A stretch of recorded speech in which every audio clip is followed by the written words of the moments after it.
বেসরকারি শিক্ষা প্রতিষ্ঠানে কর্মরত এমপিওভুক্ত শিক্ষকদের বদলি নিয়ে বা বদলি কার্যক্রম নিয়ে মাওসি কি করতে যাচ্ছে বা কি করছে এই বিষয়েই এই ভিডিওতে কথা বলবো বা তথ্য দেওয়ার চেষ্টা করব। আপনারা যারা এই বিষয়ে তথ্য বা খবর জানতে চান এই ভিডিওটি পুরোটা দেখতে পারেন। এমপিওভুক্ত শিক্ষকদের বদলির স্বয়ংক্রিয় সফটওয়্যার তৈরির কাজ চলছে। সেপ্টেম্বরে বদলি প্রক্রিয়া শুরু করার আগে এই সফটওয়্যার তৈরির কাজ শেষ হবে বলে আশা করছেন মাধ্যমিক ও উচ্চশিক্ষা অধিদপ্তরের মাওসি কর্মকর্তারা। একই সঙ্গে এটি বাস্তবায়ন হলে এনটিআরসি এর সুপারিশপ্রাপ্ত শিক্ষকদের বদলি প্রক্রিয়া আরও সহজ হবে বলে আশা সংশ্লিষ্টদের। বুধবার অর্থাৎ 30 এপ্রিল মাধ্যমিক ও উচ্চশিক্ষা অধিদপ্তরের একাধিক কর্মকর্তা দৈনিক শিক্ষা.com-কে এই তথ্য জানিয়েছেন। অধিদপ্তরের উপপরিচালক ইউনুস ফারুকী স্বয়ংক্রিয় সফটওয়্যারে বদলি শুরুর পরিকল্পনা জানিয়ে দৈনিক শিক্ষা.com-কে জানিয়েছেন, এই সফটওয়্যার তৈরির আগে 4 লাখ শিক্ষক কর্মচারীর পদবিন্যাস অনুযায়ী ডেটাবেইজে ইনপুট করতে হবে। এটা একটা বিরাট চ্যালেঞ্জ। এই কাজটা করার পরে আমরা বদলির আবেদন আহ্বান করতে পারবো। এই জন্য আমাদের 2টি সফটওয়্যার ডেভেলপ করতে হবে।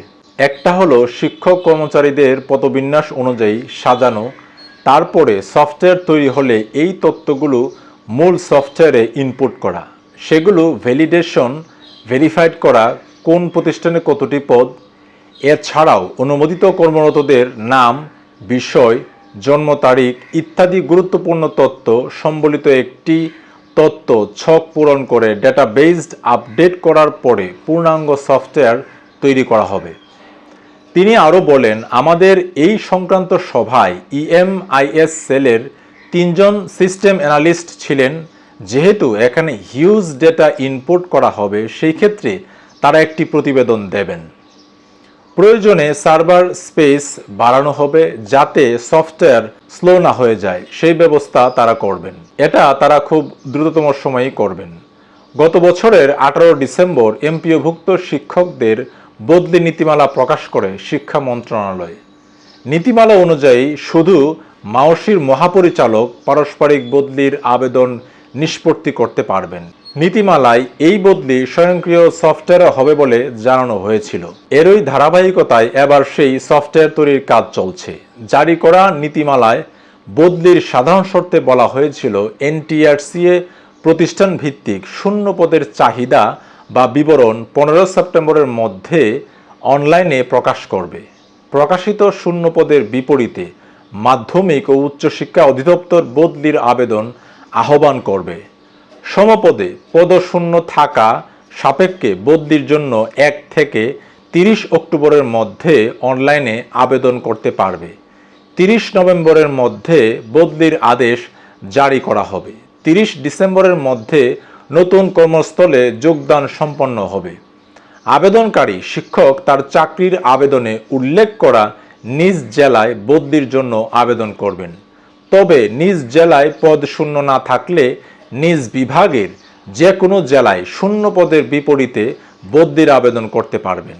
বদলির আবেদন নিষ্পত্তির প্রক্রিয়া যেভাবে, বদলির সমগ্র প্রক্রিয়া সফটওয়্যারের মাধ্যমে সম্পন্ন করা হবে।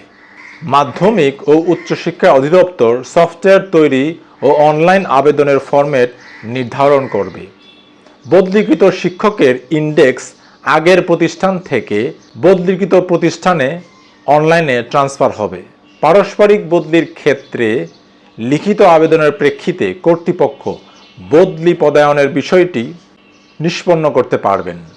বদলিকৃত শিক্ষকের এমপিও ও অন্যান্য আর্থিক সুবিধা এবং জ্যেষ্ঠতা ধারাবাহিকতা আগের মতোই বজায় থাকবে। প্রিয় দর্শক, এই ভিডিওটি যদি আপনাদের ভালো লেগে থাকে তাহলে আপনারা লাইক, কমেন্ট এবং শেয়ার এবং সাবস্ক্রাইব করে রাখতে পারেন নতুন ভিডিও পেতে। তো আজ এ পর্যন্তই। ভালো থাকবেন সবাই। আপনাদের জীবন সুন্দর হোক।